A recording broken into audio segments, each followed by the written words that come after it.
Hello बच्चों, आज हम करने वाले हैं जेई एडवांस के previous year question on electrostatics.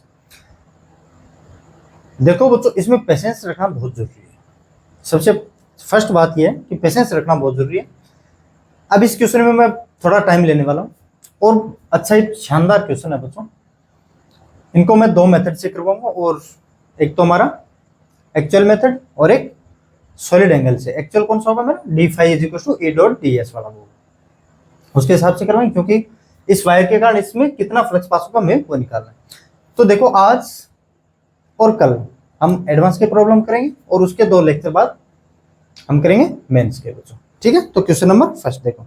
N infinitely long uniform line charge distribution of charge per unit lambda lies parallel to the Y axis in the Y Z plane at Z is equal to √3a/2a। देखो बच्चों, ये मेरा Y axis है, इसके parallel √3a/2 distance पे long uniform infinitely long wire है जिसकी charge density है बच्चों लैम्डा, वाई एक्सिस के पैरेलल है।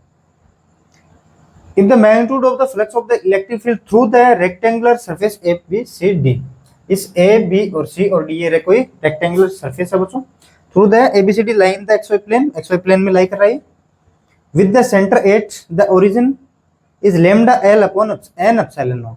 वैसे तो हमने इसमें कैलकुलेट कर ही दिया बच्चों फ्लक्स को, lambda L upon n epsilon naught है, लेकिन हमें ओनली n की वैल्यू बतानी है बच्चों। ये डायग्राम देखने से थोड़ा अटपटा लग रहा है, मैं इसको अच्छे तरीके से 2 डायग्राम और बनाने वाला हूं, है ना। देखो कैसे, मैं इस लाइन चार्ज डेंसिटी को कुछ बच्चों वाई एक्सिस में ले रहा हूं, एक बार ले रहा हूं वाई एक्सिस पे ले रहा हूं, यहां से √3a/2 डिस्टेंस पे, √3a/2 डिस्टेंस पे कोई बच्चों एक प्लेन पड़ा है मेरा।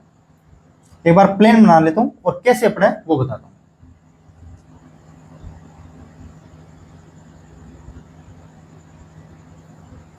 देखो बच्चों, अब इसमें L कौन सा होगा और A कौन सा होगा वो बता रहा हूं मैं आपको। ये लाइन चार्ज डेंसिटी है बच्चों लैम्डा, सॉरी लॉन्ग वायर है जिसकी लाइन चार्ज डेंसिटी में लैम्डा। मैं वायर ही बोलूंगा, लॉन्ग वगैरह वगैरह इनफिनिट वगैरह वगैरह नहीं बोलने वाला ना, आप समझ सकते हो क्वेश्चन में गिवन है। ये वायर कुछ मेरा वाई एक्सिस में और ये प्लेन है बच्चों √3a/2 डिस्टेंस पे कुछ ऐसे पड़ा है।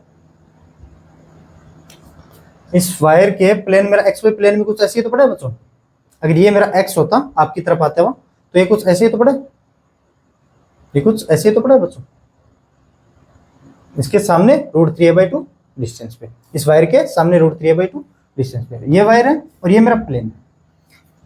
इस वायर के पैरेलल L है, इस वायर के पैरेलल क्या मेरा L है, वायर के पैरेलल L है, तो ये डिस्टेंस L, ये डिस्टेंस भी L और ये डिस्टेंस भी बच्चों क्या L, तो ये डिस्टेंस तो होगी बच्चों मेरी L।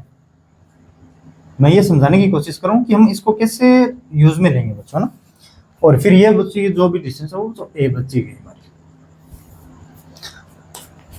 ये एक डायग्राम ये, और इसको एक अच्छे तरीके से और समझाता हूं बच्चों। देखो कैसे, यहां से पकड़ो, यहां से पकड़ो, इस पूरे सिस्टम को यहां से भी पकड़ेंगे साथ में, इस सिस्टम को मैं कुछ 90 डिग्री पे रोटेट कर रहा हूं, तो वायर मैं कुछ ऐसे ले रहा हूं बच्चों, इस आपकी तरफ आता हुआ वायर कुछ मैं आपकी तरफ आता हुआ ले रहा हूं। देखो कैसे,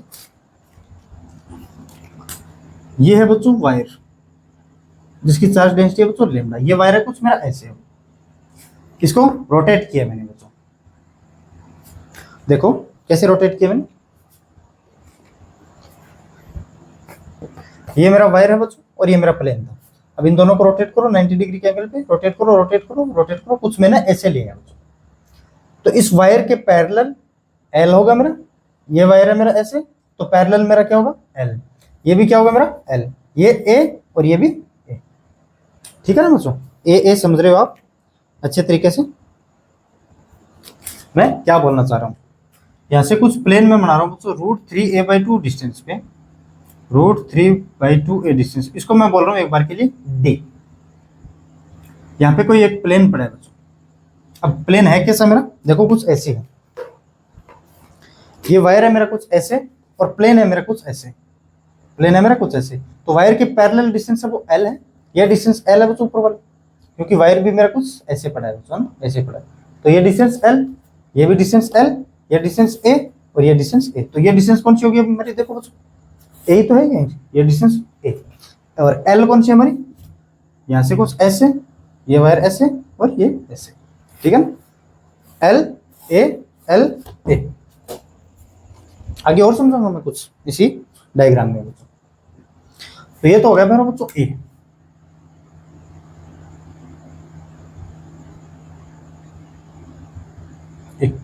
एल कैसे मेरा, ऐसे ऐसे इस वायर के पैरेलल एल है, ऐसे एल, ऐसे एल, ऐसे ए और ये भी ए। आराम आराम से बच्चों देखो, ये क्वेश्चन है ना, मैं बार बार बताऊंगा आपको कैसे। अगर आपको लग रहा है कि मुझे पता है तो आप थोड़ा स्किप कर सकते हो इसके साथ, लेकिन स्किप करने में बच्चों फायदा नहीं है ना। तो एक बार देख लेता हूँ मैं, ऑन तो है ना मैं रिकॉर्डिंग, हाँ ठीक है बच्चों।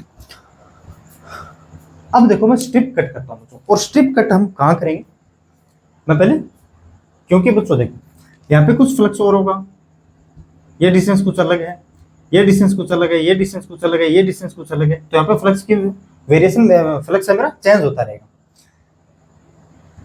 और गॉसियन सरफेस हम कहाँ लेते हैं बच्चों, एक पहले मैं उसको बताने से पहले एक और बात बताता हूँ मैं आपको। ये कोई वायर होता था हमारा, इसके लिए हम गॉसियन सरफेस कुछ ऐसे चूज करते थे बच्चों, चूज करते थे या फिर नहीं करते थे बताओ। ये मान लेता हूँ लेंथ एल है बच्चों, ये रेडियस आर है, यहाँ पे इलेक्ट्रिक फील्ड की वैल्यू कुछ ऐसे, यहाँ पे भी इलेक्ट्रिक फील्ड की वैल्यू कुछ ऐसे, यहाँ पे इलेक्ट्रिक फील्ड की वैल्यू कुछ ऐसे, यहाँ पे इलेक्ट्रिक फील्ड की वैल्यू कुछ ऐसे, और यहाँ पे इलेक्ट्रिक फील्ड की वैल्यू कुछ ऐसे।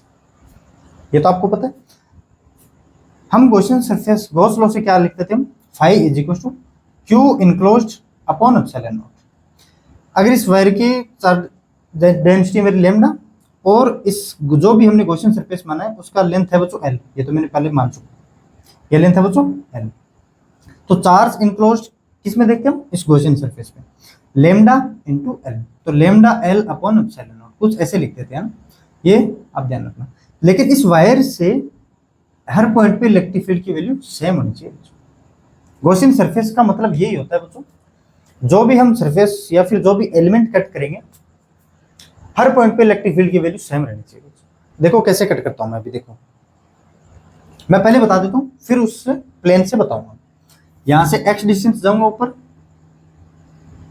एक कट लगाऊंगा और फिर एक dx लेंथ का कट लगाऊंगा, ये मेरा dx। देखो कैसे लगा रहा हूं मैं इसको, इसमें मैं ये थोड़ा अच्छा दिखाई देगा। ये मेरा वायर है, ये बच्चों क्या मेरा वायर है, यहां से इसके पैरेलल, इस वायर के पैरेलल हर पॉइंट पे इलेक्ट्रिक फील्ड वैल्यू सेम होगी।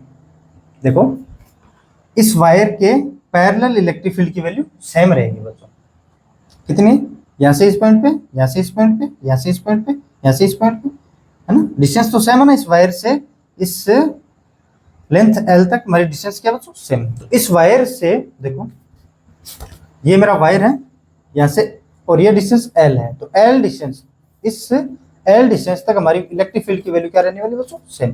देखो ये वायर है और यहाँ से ये एल डिस्टेंस, ये एल है, और यहाँ से मैं एक छोटा सा dx लेंथ का कट लगाता हूँ बच्चों। देखो ये मेरा वायर है और ये मेरा प्लेन है, ये मेरा क्या बच्चों वायर है और ये मेरा क्या प्लेन है।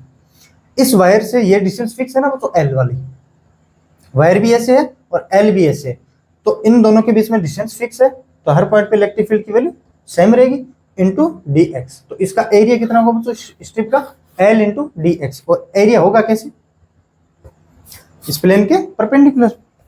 ये प्लेन कुछ ऐसे रखा है, एरिया वेक्टर भी कुछ ऐसे होगा ना। ये थोड़ा 3D में समझा रहा हूं तो इसको कि हम करने वाले कैसे इस पे।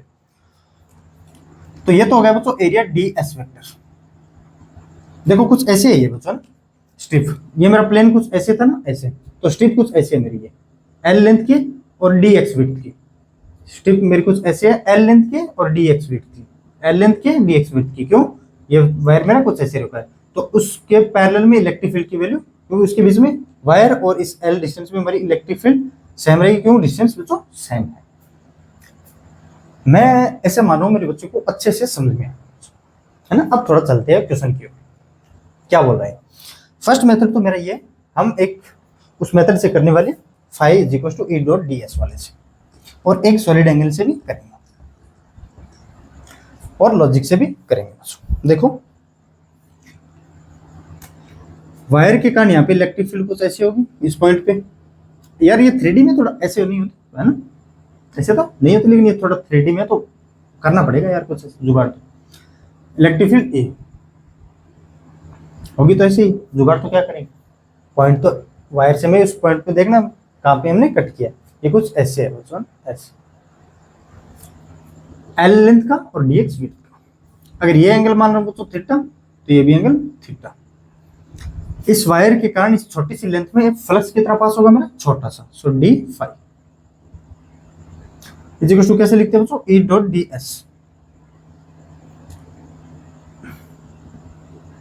इलेक्ट्रिक फील्ड का एरिया वेक्टर के अलोंग एंगल कितना में, इलेक्ट्रिक फील्ड और एरिया वेक्टर के बीच एंगल थीटा है, तो इलेक्ट्रिक फील्ड का एरिया वेक्टर के अलोंग एक component E cos theta, so E D S cos theta, E D S cos theta, क्योंकि इलेक्ट्रिक फील्ड और एरिया वेक्टर कुछ ऐसे होगा तो cos 90 होगा। देखो एक इलेक्ट्रिक फील्ड कंपोनेंट ऐसे, एक इलेक्ट्रिक फील्ड का कंपोनेंट कुछ ऐसे ऊपर की ओर होगा, तो ds वेक्टर और इलेक्ट्रिक फील्ड वाला कंपोनेंट उसके बीच में एंगल 90 डिग्री, 90 तो 0, कोई फ्लक्स पास नहीं होगा, है ना। तो ये ध्यान रखना, क्या रखोगे ध्यान, जो भी आगे बताऊंगा क्या रखोगे ध्यान। अब लेकिन हमें तो टोटल नहीं, टोटल चाहिए बच्चों। लेकिन इस वायर के कारण सी पॉइंट पे इलेक्ट्रिक फील्ड की वैल्यू कितनी होती है बच्चों, ये ई मैं कुछ यहाँ लिख रहा हूँ, E is equal to 2k lambda upon are.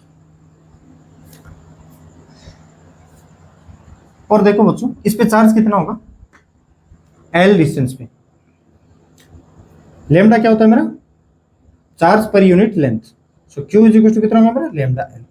L length में तो पास वाला रोशन सरफेस हम कहाँ बनाएंगे, एल लेंथ पे तो बनाएंगे, उसके बाद उसमें कितना charge enclosure, lambda into L, ठीक है। अब यहाँ पे वैल्यू रखो बच्चों डी फाई, लेकिन हमें तो इंटीग्रेशन देखो बच्चों कहाँ से कहाँ वेरी करेंगे, है ना।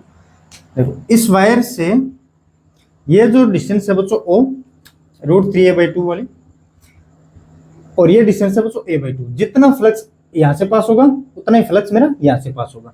या तो लिमिट को बच्चों 0 से a/2 तो 2 से मल्टीप्लाई करना पड़ेगा, या फिर लिमिट को यहाँ से नीचे -a/2 ऊपर +a/2, तो -a/2 से +a/2, बात तो एक ही है बच्चों। तो 2 से हम मल्टीप्लाई करेंगे, -a/2 और +a/2 लफड़ा नहीं करेंगे।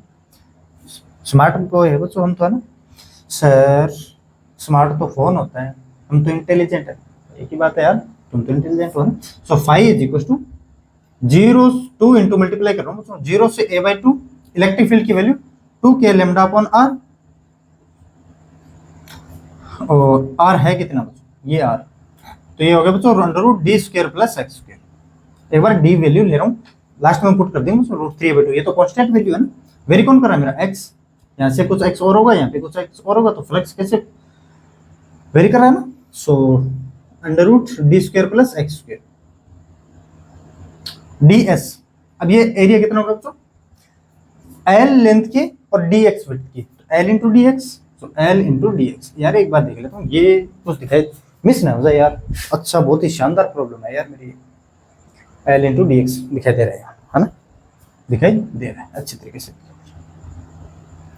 सो यहाँ पे l into D X put करो, l into D X cos theta, base upon hypotenuse, so d upon √d² + x², d² + x²। तो यहाँ से जो भी कांस्टेंट है वो बाहर निकालो बच्चों, 5 = 2 या फिर 4, 0 से a/2 है ना, ये समझ गए ना, 2 मैं बाहर क्यों ले रहा हूँ, 2 से मल्टीप्लाई क्यों कर रहा हूँ, क्योंकि 0 से a/2 लिमिट ले रहा हूँ, जितना फ्लक्स यहाँ से पास होगा उतना ही फ्लक्स मेरा यहाँ से पास होगा। सो 4k लैम्डा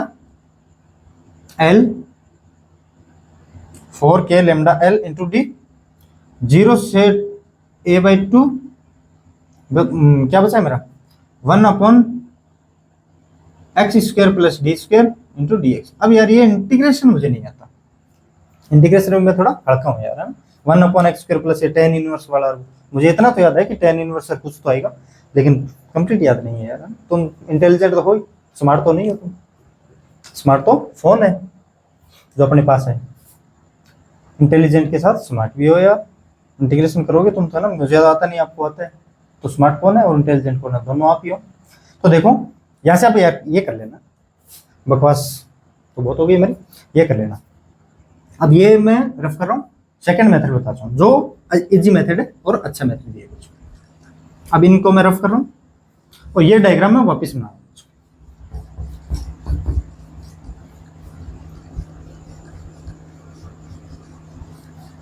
देखो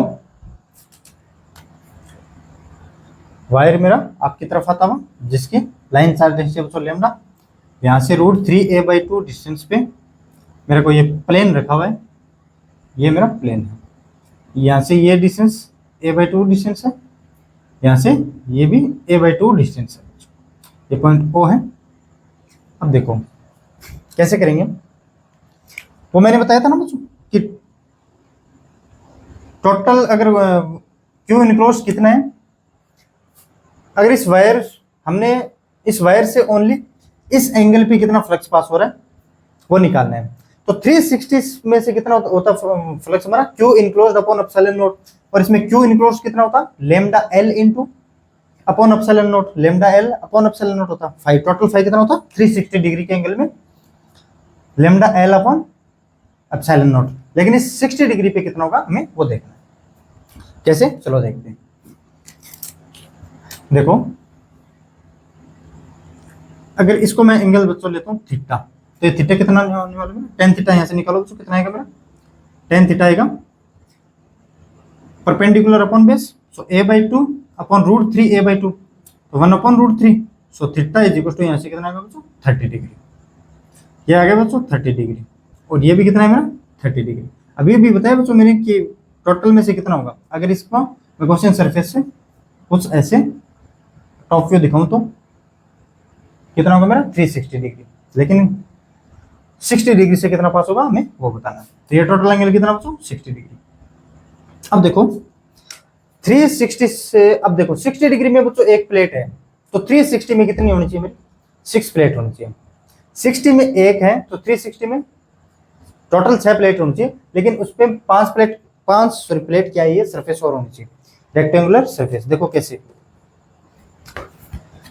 एक प्लेट ये, इस तार को मैंने को क्या करना है इनक्लोज करना है बच्चों, एक प्लेट ये, एक प्लेट ये उतनी डिस्टेंस पे ये, एक प्लेट ये, एक प्लेट नीचे, एक प्लेट बच्चों ये ऊपर आपकी साइड, ये एक प्लेट उसके पीछे, है ना, पीछे भी तो लगाएंगे, इनक्लोज करना है ना। तो 6 प्लेट होनी चाहिए बच्चों, टोटल 6 प्लेट होगी। मतलब अगर 360 से कितना फ्लक्स पास होता है हमारा, 360 डिग्री से फ्लक्स पास होता है बच्चों lambda L upon epsilon not. Lambda L upon epsilon not क्यों लिख रहा हूँ यार मैं, देखो इस वायर में मैं कोई गॉसियन सरफेस लेंगे, गॉसियन सरफेस लेते थे, वो पहले बता दिया, चलो और बता देता हूँ। ये एल है, ये एल है, ये कुछ गॉसियन सरफेस कुछ ऐसी थी हमारी, सिलेंड्रिकल है गॉसियन सरफेस ऐसी है, और वायर इसके एक्सिस के अलोंग रखा हुआ है। टोटल एंगल कितना फॉर्म करा है 360, तो यहाँ से कितना फ्लक्स पास होगा lambda L upon epsilon not, ये जानते हो, Q enclose upon epsilon not. Q enclose कितना इस गॉसियन सरफेस की लेंथ जितना होगा Q lambda into L upon epsilon not, है ना। तो lambda L upon epsilon not 1 degree में कितना होगा बच्चों lambda L upon 360 into epsilon not, तो 60 डिग्री में कितना होगा बच्चों lambda L upon 360 into epsilon naught into 60, तो 6, so lambda L upon 6 epsilon. ये थोड़ा इजी पड़ गया ना बच्चों, इंटीग्रेशन करेंगे वगैरह वगैरह करेंगे, है ना, ये थोड़ा इजी पड़ गया। तो n की वैल्यू क्या आएगी मेरे बच्चों 6, उससे भी कैलकुलेट करोगे तो n की वैल्यू तो 6 ही आएगी, है ना। ठीक है बच्चों, अब देखो सेकंड क्वेश्चन, मैं थोड़ा फॉर्मेट सेम ही लेने वाला हूँ, उसमें भी एक प्लेन ही लेने वाला हूँ, लेकिन वो भी कैसे लेंगे चलो देखते हैं। देखो पढ़ लो आप, मैं इतने में रफ कर देता हूँ और डायग्राम बना देता हूँ, लेकिन डायग्राम में एक पहले क्यूब का बनाऊंगा, पहले मैं क्यूब बना लेता हूँ, उसके बाद में सॉल्व करते हैं बच्चों।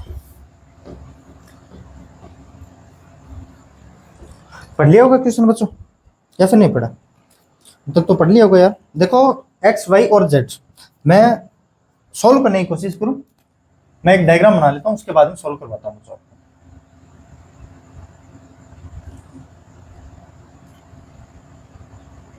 ये एक्स एक्सिस है, ये वाई एक्सिस है और ये जेड एक्सिस है बच्चों।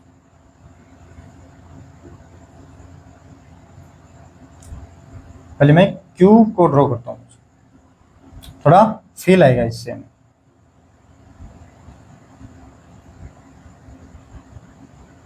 देखो कौन कौन से पॉइंट दिए हमें, पहले पढ़ो। Consider an electric field E is equal to E naught X cap where E naught is a, ये 2011 में बच्चों ना, constant. The flux through the shaded area as shown in the figure due to the field. अब इस shaded area में कितना electric flux pass होगा, और ये शेडेड एरिया है कौन सा, चलो वो देखते हैं। 0 0 0 0 A 0, ये 0 0 0, और ये पॉइंट कौन सा हो गया मेरा 0 A 0, और कौन सा है बच्चों A 0 A, एक पॉइंट है बच्चों A A A A A A। अब इसको ज्वाइंट करो बच्चों, कुछ ऐसे है ये कुछ ऐसे है ना, इसको ज्वाइंट। ये बच्चों शेडेड एरिया वो जो आप निकालना चाह रहे हो फ्लक्स, ये है।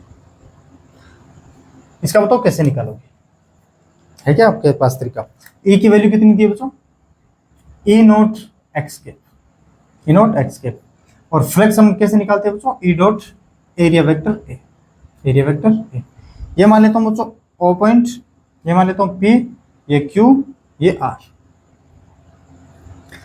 ये बच्चों कुछ पैरेललोग्राम से दिखाई नहीं दे रहा, पैरेललोग्राम से उसका एरिया वेक्टर निकालेंगे, कितना एरिया होगा और किस डायरेक्शन में होगा, नहीं समझे क्या, है ना। देखो कुछ ऐसा हमें दिखाई दे रहा है कि ये कैसी शेप ले रहा है, कैसे कितने एंगल पे ले रहा है, मैं नहीं पता, ये कुछ पैरेललोग्राम से दिखाई दे रहा है। और पैरेललोग्राम का एरिया हम कैलकुलेट कर सकते हैं, और उसकी डायरेक्शन कौन सी होगी वो भी हम कैलकुलेट कर सकते हैं। तो हमें तो यही तो चाहिए, इसका एरिया कितना होगा और ये किस डायरेक्शन में फ्लक्स पास होगा, वही तो हमें चाहिए। देखो ये मान लेता हूँ बच्चों ओपी वेक्टर, और ये मान लेता हूँ बच्चों ओ आर वेक्टर। तो पैरेललोग्राम का एरिया कितना होता है मेरा, एरिया ऑफ पैरेललोग्राम कितना होता है OP cross O R vector. देखो बच्चों क्रॉस प्रोडक्ट होगा तभी हमारी वेक्टर क्वांटिटी मिलेगी, स्केलर प्रोडक्ट करेंगे तो हमारी स्केलर क्वांटिटी मिलेगी, है ना। और क्योंकि मैं इससे क्या चाहिए, एरिया चाहिए, एरिया मिलेगा यहाँ से ए वेक्टर। ओपी वेक्टर कितना है बच्चों, A Y cap cross O R vector कितना है बच्चों, A X cap plus A J cap, A X cap plus A J cap, क्योंकि ओपी वेक्टर मतलब P minus O R vector means R minus O, Y cap cross X cap, so A square minus का कितना बच्चों के cap. यार X Y Z anti clockwise चलेंगे, X Y Z में जब तो पॉजिटिव आता रहेगा, लेकिन क्लॉकवाइज जैसे चलेंगे वाई टू एक्स जाएंगे, एक्स टू वाई जाएंगे, X cap cross Y cap करेंगे तो जेड कैप, और लेकिन उल्टा करेंगे इसका Y cap cross X cap तो माइनस का K cap, plus Y cap और जे कैप। फिर यार ये एक्स कैप और ये कौन सा है मेरा जेड कैप है ना, यहाँ पे A minus zero Z cap है ना, Y cap cross Z cap, Y और जेड आएगा कितना मेरा X cap, so A square X cap. तो यहाँ से एरिया फाइनली लिख सकते हैं बच्चों ई डॉट ए, ये कितना है मेरा ई नॉट एक्स कैप और माइनस का ए स्क्वायर के कैप प्लस ए स्क्वायर एक्स कैप। लेकिन आपको पता है डॉट प्रोडक्ट है वो सेम के लिए होगा, डिफरेंट है तो जीरो। यार डॉट प्रोडक्ट में कॉस थीटा आता है, अलग अलग होंगे, मान लो एक आई कैप में आ गया और एक के कैप में आ गया, तो एंगल 90 डिग्री कॉस 90 जीरो।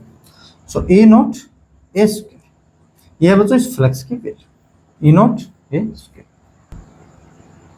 अब बच्चों देखो नेक्स्ट क्वेश्चन, अब ये क्वेश्चन आपके लिए होमवर्क है, ये आप खुद कर सकते हो, मैं थोड़ा सा हिंट बता देता हूँ इसमें कि करना कैसे होगा इसका।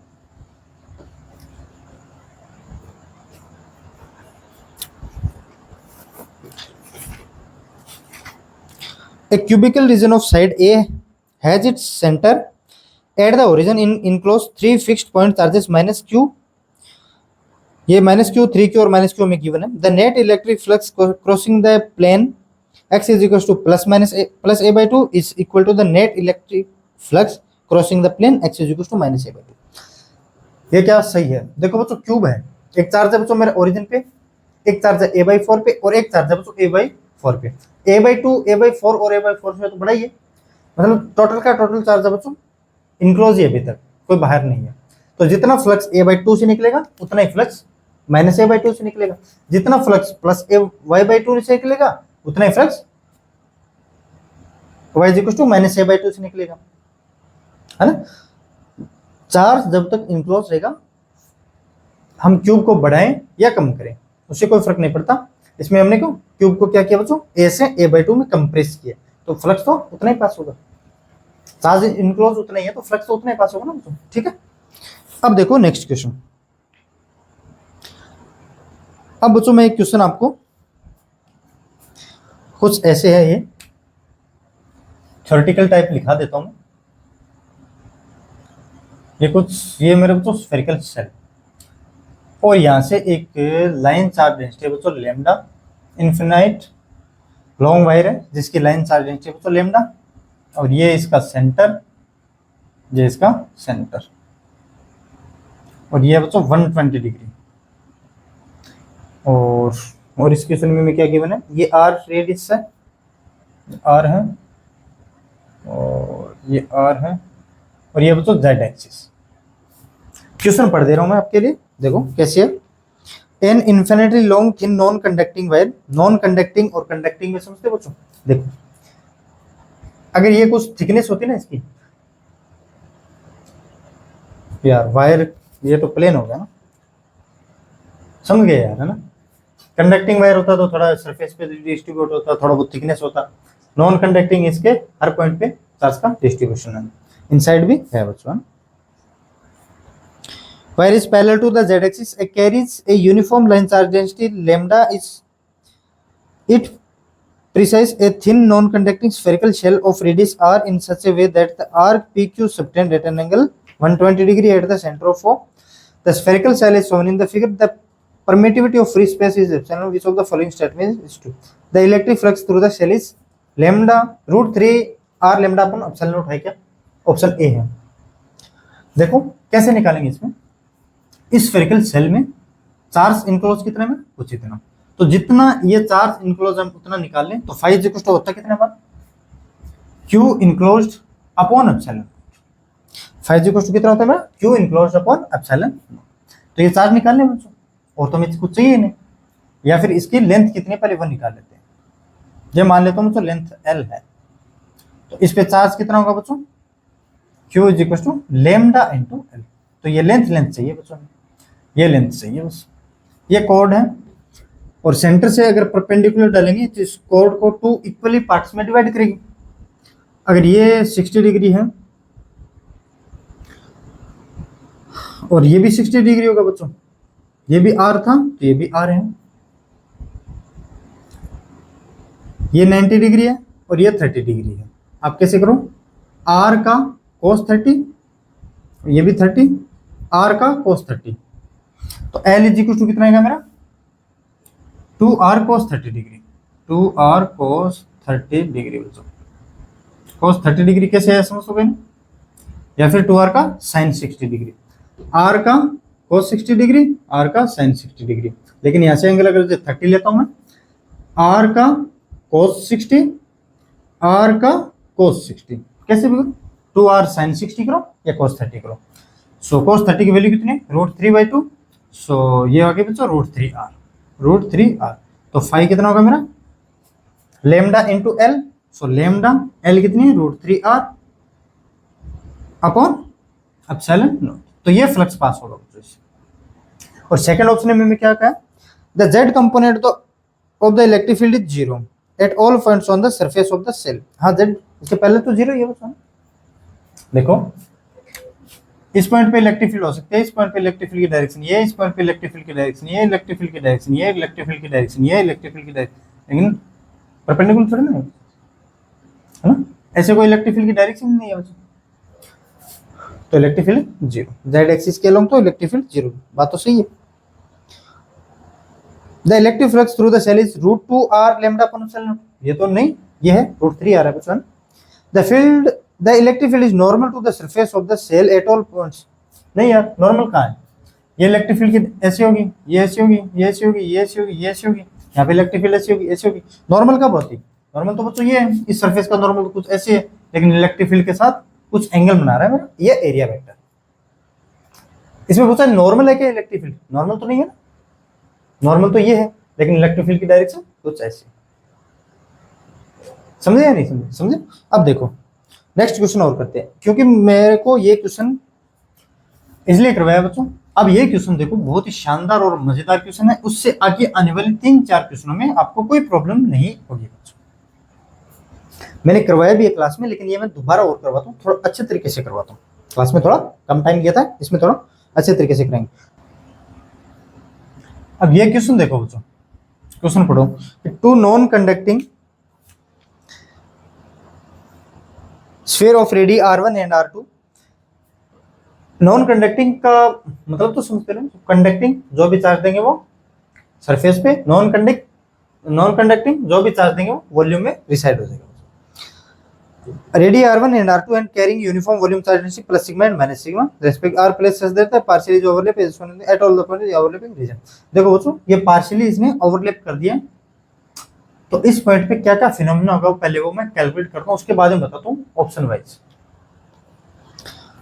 तो पहले सबसे पहले हम कैलकुलेट करते हैं बच्चों क्या है इसके अंदर है, या फिर ये देखो अगर ये नेगेटिव वाला नहीं होता तो इतने रीजन में बच्चों क्या होता है मेरा प्लस का रो होता, अगर ये पॉजिटिव नहीं होता तो इतने रीजन में मेरा माइनस का भी रो होता। तो यहाँ पे एक तो rho minus rho is equal to 0, ये चार्ज फ्री रीजन है बच्चों, ये आप ध्यान रखना ना, क्या है मेरा चार्ज फ्री रीजन, यहाँ पे कोई वॉल्यूम चार्ज डेंसिटी नहीं होने वाली। तो मैं बच्चों एक पर्टिकुलर पॉइंट पे इस ओवरलैपिंग रीजन में एक पॉइंट पे इलेक्ट्रिक फील्ड की वैल्यू कैलकुलेट करना चाहता हूँ। इसका सेंटर मान लेता हूँ C1 है और इसका सेंटर मान लेता हूँ C2, ठीक है। पॉजिटिव रो है, इसके कारण इलेक्ट्रिक फील्ड की डायरेक्शन C1 to P, मान लेता हूँ ये पॉइंट P है बच्चों, तो C1 to P। नेगेटिव है, इसके कारण direction P to C2, P to C2।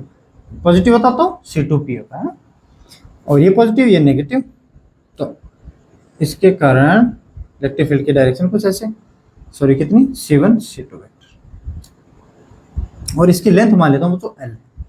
अब देखो इस पॉइंट P पे इलेक्ट्रिक फील्ड की वैल्यू हम कैसे कैलकुलेट करने वाले।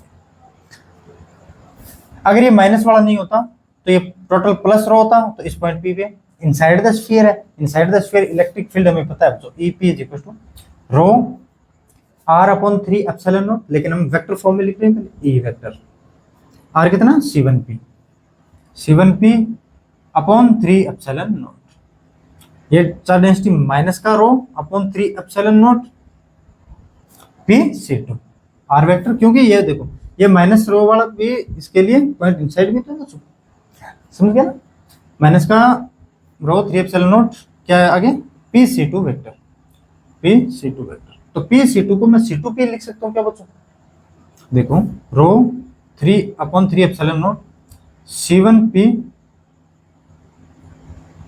माइनस PC2 को क्या लिख सकता हूँ, अगर मैं चेंज कर रहा हूँ तो माइनस साइन से मल्टीप्लाई करना पड़ेगा मुझे, माइनस माइनस प्लस C2P। अब यहां से देखो बच्चों triangle law of vector addition में क्या बोलता है, ट्रायंगल की दो साइड्स अगर सेम ऑर्डर में हो तो थर्ड साइड है वो अपोजिट ऑर्डर में होगी और वो रिजल्टेंट होगी हमारी। तो C1P plus C2P is equal to कितना होगा मेरा C1 C2। इसको क्या लिख सकता हूँ मैं बच्चों, रो upon 3 epsilon naught C1 C2। ये तो है बच्चों मेरा इलेक्ट्रिक फील्ड का मैग्नीट्यूड। अब बोलोगे सर ये तो इस पॉइंट पे है, अगर मैं पॉइंट ये P यहाँ पे लेता तो यहाँ पे ले लेते बच्चे, यहाँ पे ले लेते, लेकिन ये डिस्टेंस तो मेरा C1 C2 वेक्टर तो मेरा सेम ही रहता है। मैं मान लेता हूँ इसको बच्चों, इसका मैग्नीट्यूड मान लेता हूँ L। तो ये देखो rho upon 3 epsilon naught into L, यह है बच्चों मैग्नीट्यूड इसका। अब बोलोगे सर ये तो चलो ऊपर ले लिया, अब नीचे और पॉइंट लो, पॉइंट नीचे ले लेते हैं बच्चों, यहाँ से यहाँ कैलकुलेट करोगे पहले, फिर यहाँ से यहाँ, लेकिन ये डिस्टेंस तो इसकी फिक्स रहने वाली है ना। ट्रायंगल कैसे बनेगा मेरा, कुछ भी लेना है, ये डिस्टेंस तो मेरी क्या रहेगी बच्चों, फिक्स रहेगी। C1 C2 वेक्टर भी फिक्स और इसका मैग्नीट्यूड भी फिक्स। तो ये बच्चों इलेक्ट्रिक फील्ड की वैल्यू क्या रहेगी मेरी इसमें, इस रीजन के हर एक पॉइंट पे कांस्टेंट रहने वाली है और यूनिफॉर्म रहने वाली है। और इलेक्ट्रिक फील्ड की direction along C1 C2, along C1 C2। देखो मैं इलेक्ट्रिक फील्ड की डायरेक्शन इसमें कैसे रहेगी बच्चों, along C1 C2, along C1 C2, along C1 C2, along C1 C2, along C1 C2, along C1 C2। Electric field की direction हमेशा C1 to C2 रहने वाले। तो क्या हर पॉइंट पे इलेक्ट्रिक फील्ड की वैल्यू जीरो होगी? देखो फर्स्ट ऑप्शन क्या है, the electrostatic field is zero, option is wrong. The electrostatic potential is constant, हाँ अच्छा पोटेंशियल इज कांस्टेंट नहीं यार, पोटेंशियल कांस्टेंट कैसे होगा? Electric field higher potential to lower potential होती है, मैंने याद हम पढ़ चुके हैं, higher potential to lower potential electric field की डायरेक्शन होती है। तो ये पॉइंट हायर पोटेंशियल पे होगा और ये पॉइंट लोअर पोटेंशियल पे होगा, तो पोटेंशियल तो वेरी हो रहा है, तो कांस्टेंट तो नहीं है। The electrostatic field is constant in magnitude, हाँ मैग्नीट्यूड में तो इलेक्ट्रिक फील्ड कांस्टेंट रहेगी और डायरेक्शन भी हमारा फिक्स रहेगी, किसके along C1 to C2 vector. The electric field has same direction, बिल्कुल इलेक्ट्रिक फील्ड इस ओवरलैपिंग रीजन की बात हो रही है, है ना, ओवरलैपिंग रीजन की बात हो रही है। इस पॉइंट पे नहीं कर रहा हूं मैं, इस ओवरलैपिंग रीजन में बात कर रहा हूं। पहले तो मैं कैलकुलेट करना है तो हर पॉइंट पे इलेक्ट्रिक फील्ड की वैल्यू सेम होगी नहीं होगी, है ना? कैसे करेंगे ये आपको पता है। अगर ये भी पॉजिटिव और देता बच्चों, ये पॉजिटिव ये दे देता, तो कैसे करते?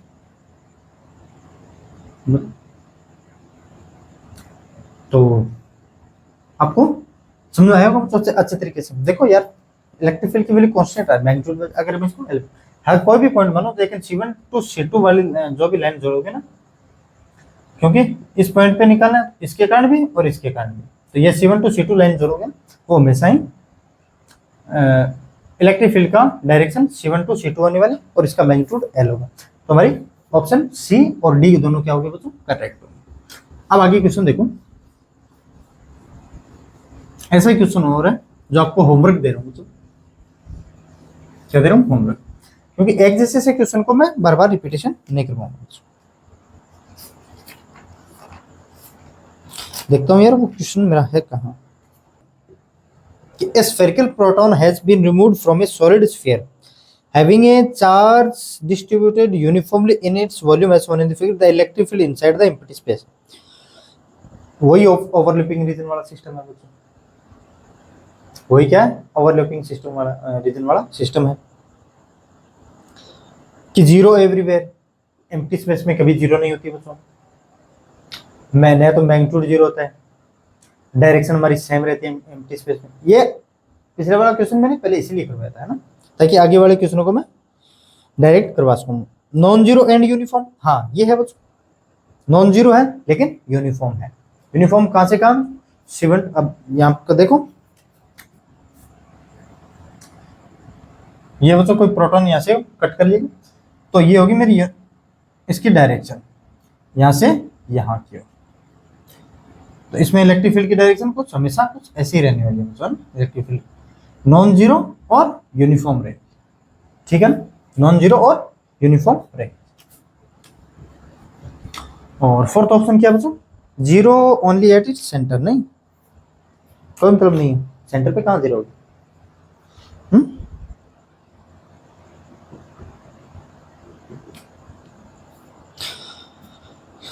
सेम होगी बच्चों सेंटर पे, ओवरलैपिंग रीजन वाले में हमने क्या देखा था, सेंटर पे बता देता हूं, इसके सेंटर पे देखो कुछ ऐसा था कि वो मैंने क्वेश्चन बताया तो अच्छी तरीके से आप समझोगे। ये तो था मेरा C1 C2 और इस यहाँ पे पूछा है तो C1P ये कोई पॉइंट P है और ये C2 है और ये बच्चों क्या है C1 और यहाँ से ये C1P है, तो ये कितना होगा मेरा PC2। अब नेगेटिव के कारण है और ये पॉजिटिव के कारण है, पॉजिटिव माइनस नेगेटिव, लेकिन इसको C2 इंटू P करेंगे तो कितना है मेरा, चलो मैं करवा देता हूँ, ये इतना और करवा देता हूँ कि सेंटर पे कितना होगा मेरा ना। देखो रो अपॉन 3 एप्सिलॉन नॉट, इसके कारण जो स्फीयर था ना प्लस रो के कारण इस पॉइंट P पे कितना C1P वेक्टर, माइनस का रो था हमारा 3 एप्सिलॉन नॉट, और कितना P C two vector, P C two vector. देखो rho upon 3 epsilon naught C1 P vector common minus, लेकिन पी सी टू को मैं C2 पी लिख सकता हूँ क्या बच्चों, C2 पी और C1 to P. C2 P लिखूंगा तो कुछ ऐसे आएगा, टू पी C2 पी। तो रो अपॉन 3 एप्सिलॉन नॉट, इतना और इतना ऐड करेंगे तो C1 टू C2 तो आएगा बच्चों, C1 vector to C2 vector. और अगर इसकी लेंथ लेता हूँ L तो रो L अपॉन 3 एप्सिलॉन नॉट। तो ये भी कांस्टेंट, किसी भी पॉइंट पे देख सकते हो बच्चों क्या रहने वाला मेरा कांस्टेंट वैल्यू। अब ये क्वेश्चन देखो बच्चों, the figure below depict two situations in which two infinitely long static line charges of constant positive line charge density lambda are kept parallel to each other. In their resulting electric field, point charge plus q and minus q are kept in equilibrium between them. The point charge are confirmed to move in the x direction only if they are given a small distance about their equilibrium position. They are correct statement. बच्चों ये language है ना, ये पढ़ने में थोड़ी difficult है, solve करने में इसको डिफिकल्ट नहीं। देखो फर्स्ट करवाता हूं मैं, यहां पे रखा है बच्चों मिड पॉइंट पे, इसकी भी चार्ज डेंसिटी लेमडा और इसकी भी चार्ज डेंसिटी लेमडा गिवन है ना, मैं इसमें कहा कि हाँ लेमडा और लेमडा गिवन है, यहाँ पे प्लस क्यू चार्ज रखा होगा तभी तो इक्विलिब्रियम पोजीशन होगा, वरना कैसे होगा। देखो इस पे फोर्स किस डायरेक्शन में होगा, फोर्स कैसे निकालेंगे, इसके कारण यहाँ की इलेक्ट्रिक फील्ड, इसके कारण इस पॉइंट पे इलेक्ट्रिक फील्ड इनटू इसका चार्ज, तो पॉजिटिव चार्ज है तो फोर्स कुछ ऐसे होगा, इसके कारण पॉजिटिव चार्ज है तो फोर्स कुछ ऐसे होगा। F इज इक्वल टू 0 होने वाला है मेरे यहाँ पे, ठीक है ना बच्चों, ये तो आप समझ गए, समझदार बच्चे समझ ही गए आप, स्मार्ट इंटेलिजेंट सब कुछ हुआ है। यहाँ पे इक्विलिब्रियम कंडीशन है बच्चों, ये मेरी इक्विलिब्रियम कंडीशन। अब इसको जैसे थोड़ा सा डिस्प्लेसमेंट देंगे ना, थोड़ा सा डिस्प्लेसमेंट देंगे, अगर रीस्टोरिंग फोर्स काम कर रहा है तो ये नहीं कह सकते एसएसएम हो रहा है, रीस्टोरिंग फोर्स काम कर रहा है, रीस्टोरिंग का फोर्स का मतलब होता है अगर इसको थोड़ा सा डिस्प्लेसमेंट देंगे ना मतलब पॉजिटिव एक्स डायरेक्शन में देंगे, बोला है इसमें स्मॉल डिस्प्लेसमेंट देंगे वो भी एक्सिस के अलोंग, अगर थोड़ा सा डिस्प्लेसमेंट देंगे, अगर रीस्टोरिंग फोर्स एक्ट कर रहा है इसका मतलब ये नहीं होता है एसएसएम हो रहा है। एसएसएम की एक कंडीशन है बच्चों, कंडीशन क्या कि फोर्स है वो जो रीस्टोरिंग फोर्स है डिस्प्लेसमेंट के डायरेक्टली प्रोपोर्शनल होना चाहिए तभी संभव है। चलो देख लेते हैं, हम कैलकुलेशन भी कर लेते हैं। लेकिन अगर f की वैल्यू x, x स्क्वायर आ गई, x क्यूब आ गई, x4 आ गई, कुछ ऐसे आ गई तब तो ऑसिलेटरी मोशन होगा ना, लेकिन इसमें ऑप्शन में है ना बच्चों, चार ऑप्शन में ऑसिलेटरी मोशन गिवन ही नहीं है, तो हमें मान के भी चलना है कि एसएसएम होगा इसमें, है ना। तो देखते हैं किसमें होगा। मान लेता हूँ ये चार्ज बच्चों आ गया मेरा यहाँ पे प्लस क्यू। अब देखो पहले ये डिस्टेंस थी, अब इसके कारण डिस्टेंस और बड़ी होगी, तो इसके कारण फोर्स मेरा कुछ ये होगा, इस डायरेक्शन में होगा, ये वायर मैं 1 मानता हूँ, ये 2 मानता हूँ, तो F1 मेरा कुछ ऐसे है। अब इस 2 के कारण बच्चों फोर्स कैसे निकालते हैं, देखो फोर्स निकालते कैसे हैं, इसके कारण तो यहाँ पे इलेक्ट्रिक फील्ड इनटू इसका चार्ज Q। अब यहाँ पे फोर्स कैसे निकालेंगे, इस वायर 2 के कारण इलेक्ट्रिक फील्ड यहाँ पर इनटू इसका चार्ज, तो ये फोर्स टू इसका मैग्नीट्यूड बड़ा होगा। क्यों होगा बच्चों, देखो पहले इक्विलिब्रियम पोजीशन तक ये डिस्टेंस थी, लेकिन इसकी डिस्टेंस को कम कर दिया और इलेक्ट्रिक फील्ड F1 की वैल्यू कितनी होगी बच्चों, Q into 2k lambda upon R, और इसकी भी Q into 2k lambda upon R, लेकिन थोड़ा सा R कितना होगा मेरा ये हमें पता करना पड़ेगा, ये F1 की वैल्यू R नहीं होगी बच्चों, ये मैं मान लेता हूँ डिस्टेंस है बच्चों R, और ये भी डिस्टेंस है R, मैंने इसको x डिस्प्लेसमेंट दिया बच्चों, स्मॉल डिस्प्लेसमेंट है मेरा x, तो F1 कितना होगा मेरा, इस वायर के कारण इस पॉइंट पे इलेक्ट्रिक फील्ड कितने होते हैं मेरे 2k lambda upon R into इसका चार्ज, तो Q into 2k lambda upon R कितने बच्चों, R प्लस x,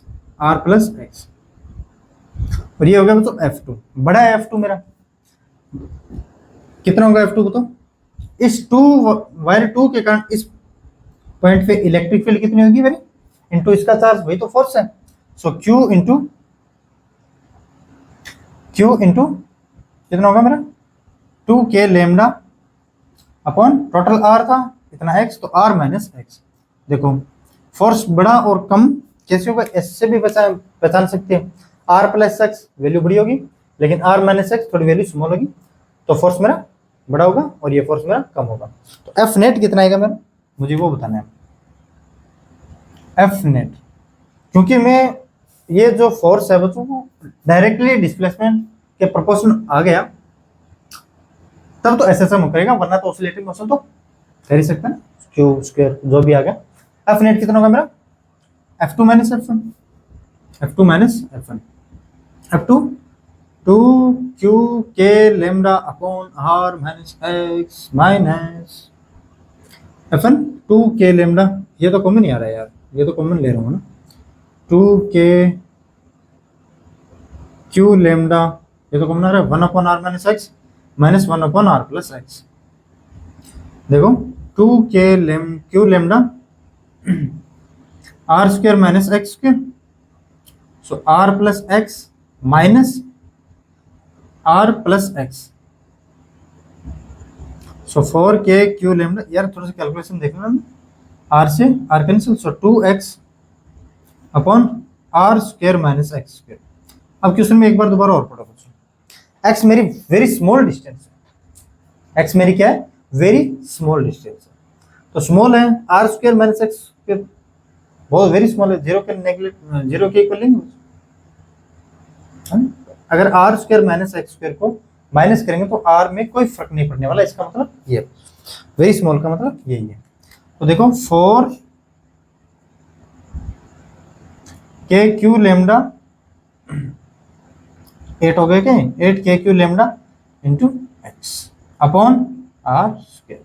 तो ये तो हो गया बच्चों मेरा कांस्टेंट ऑफ इंटू एक्स, तो फोर्स अब डायरेक्टली प्रोपोर्शनल टू एक्स है।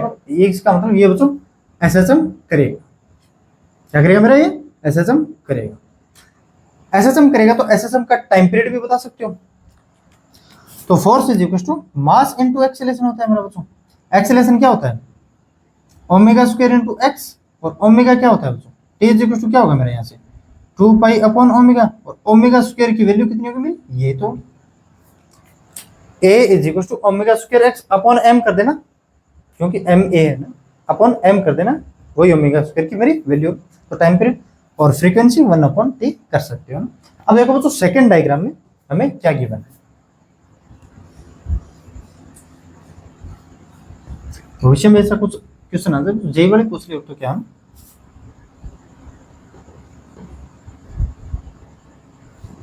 चलो दोबारा बना देता हूँ इसको भी, माइनस क्यों रखा है और प्लस लेमडा ये क्या इसमें भी ठीक है बच्चों, ये प्लस लेमडा ये भी प्लस लेमडा। मैं इसमें ये बताऊंगा एसएसएम होगा कि नहीं होगा। ये डिस्टेंस अगर मेरी r है, ये डिस्टेंस भी क्या रहेगी बच्चों मेरी r ही रहने वाली है। यहाँ पे माइनस क्यू चार्ज रखा है। अगर मैं इसको स्मॉल डिस्प्लेसमेंट देता हूँ, मान लेता हूँ यहाँ पे आ गया ये x डिस्टेंस है, ये प्लस माइनस क्यू चार्ज मेरा यहाँ पे आ गया, तो फोर्स कौन सा बड़ा होगा और कौन सा छोटा होगा, चलो वो देख लेते हैं। इस प्लस के कारण इस पे फोर्स, माइनस के कारण कुछ ऐसे आएगा बच्चों, कुछ ऐसे आएगा, माइनस क्यू चार्ज है वो ये लाइन ये वायर अपनी तरफ अट्रैक्ट करेगा बच्चों, कुछ फोर्स ऐसे आएगा। लेकिन ये मान लेता हूँ मैं कितना फोर्स है, ये वायर 1 है और ये वायर 2 है, F1, और डिस्टेंस बड़ी है तो फोर्स कम होगा। पहले डिस्टेंस इक्विलिब्रियम पोजीशन मेरी ये थी, लेकिन अब डिस्टेंस को और कम कर दिया तो फोर्स और बड़ा होगा, तो फोर्स का मैग्नीट्यूड इस डायरेक्शन में बड़ा होगा बच्चों ना। कितना होगा मेरा ये F2। जिस डायरेक्शन में डिस्प्लेसमेंट दे रहे हैं F2 इस डायरेक्शन में क्यों होगा, ये प्लस लेमडा लाइन चार्ज है, इस माइनस क्यू को अपनी तरफ अट्रैक्ट करेगी तो बच्चों ये माइनस क्यू इसे तार 2 के और ही भागना चाहेगा। अगर भागना चाहेगा तो फोर्स उसका बड़ा होगा, क्यों डिस्टेंस में क्या है बच्चों स्मॉल, और इसकी डिस्टेंस है वो थोड़ी बड़ी है, तो डोमिनेटिंग फोर्स किसकी वजह से होगा, इस वायर 2 की वजह से होगा। जिस डायरेक्शन में डिस्प्लेसमेंट दे रहे हैं उसी डायरेक्शन में भाग जा रहा है। एसएसएम तो होगा नहीं, एसएसएम कब होता जब इसके अपोजिट एक रिस्टोरिंग फोर्स काम कर रहा होता और F प्रोपोर्शनल टू x होता। तो ऑप्शन देखो, ऑप्शन में पढ़ रहा हूँ, दो ऑप्शन पढ़ रहा हूँ और दो आपको दिखाई दे रहे होंगे, लेकिन दो मैं बता दूंगा। वो charge execute simple harmonic motion, नहीं बच्चों ये कहाँ कर रहा है ना, वो तो कर रहा है प्लस क्यू वाला, लेकिन ये माइनस क्यू वाला नहीं कर रहा। Both charge will continue move in the direction of their displacement, नहीं बच्चों ये तो डिस्प्लेसमेंट के डायरेक्शन में मूव कर रहा है, लेकिन वो डिस्प्लेसमेंट के अलोंग मूव करेगा बच्चों, है ना। सॉरी क्या बोल रहा है इसमें यार, डिस्प्लेसमेंट के अलोंग वगैरह वगैरह क्या हो गया, दोबारा पढ़ता हूँ। Both charges will continue moving in the direction of their displacement, नहीं देयर डिस्प्लेसमेंट मतलब जिस डायरेक्शन में डिस्प्लेसमेंट दे रहे हैं उसी डायरेक्शन में क्या दोनों चार्ज भाग रहे हैं, नहीं बच्चों ये चार्ज तो भाग रहा है लेकिन वो नहीं भाग रहा है ना। Charge plus Q execute simple harmonic motion while, ये ऑप्शन सी है बच्चों, आपकी स्क्रीन पर दिखाई नहीं दिया होगा तो लिख सकते हो कि charge Q execute simple harmonic motion while charge minus Q continuous moving in the direction of its displacement, ये बच्चों सही है। प्लस का चार्ज था हमारा वो तो सिंपल हार्मोनिक मोशन को एग्जीक्यूट कर रहा था, लेकिन ये जो माइनस क्यू चार्ज है अपने डिस्प्लेसमेंट के अलोंग ही भागा जा रहा है बच्चों, है ना। तो ये ऑप्शन सी तो करेक्ट है, charge minus Q execute simple harmonic. अरे यार ये तो देखना ही नहीं, माइनस क्यू चार्ज कहाँ ऐसे हम एग्जीक्यूट कर रहे हैं ना। तो देखो बच्चों अब नेक्स्ट क्वेश्चन, अब हम थोड़ा हटके और प्रॉब्लम करते हैं। तो कैसी प्रॉब्लम रहेगी मरियम, पोटेंशियल एनर्जी के पे बेस्ट प्रॉब्लम रहने वाली, थोड़ी नेक्स्ट लेक्चर में और भी करेंगे, इससे बड़े बड़े प्रॉब्लम करेंगे बच्चों, है ना। ये तो कुछ भी नहीं, चलो पहले एक क्वेश्चन और करवा देता हूँ यार, पोटेंशियल एनर्जी से करवाने से पहले मैं एक क्वेश्चन आपको और करवा देता हूँ। A spherical shell metal shell A of radius R A and solid metal sphere of B of radius R B, R A बड़ी है और आर ए मेरी स्मॉल है। पहले मैं बना लेता हूँ बच्चों, ये डिस्टेंस है बच्चों आर ए बड़ा है या फिर आर बी बड़ा है, आर ए बड़ा है बच्चों, और ये है बच्चों फिर बी, आर बी मेरा क्या है इसमें स्मॉल है। आर केप्ट फार अपार्ट, ये एक दूसरे से बच्चों दूर रखे हुए, इसके कारण इस पे कोई इफेक्ट नहीं होगा, इसके कारण इस पे कोई इफेक्ट नहीं होगा, है ना, बहुत दूर रखे हुए। ईच एंड क्या बोला apart and each is given charge plus Q, इस पे भी चार्ज प्लस क्यू है बच्चों, इस पे भी चार्ज प्लस क्यू, दोनों को चार्ज हमारा सेम गिवन है। Now they are connected by a thin metallic wire, then अब इसको एक छोटे से वायर से कनेक्ट कर दिया गया। अब देख लेते हैं पहले आर ए रेडियस वाला सॉलिड लेना है या फिर कौन सा है,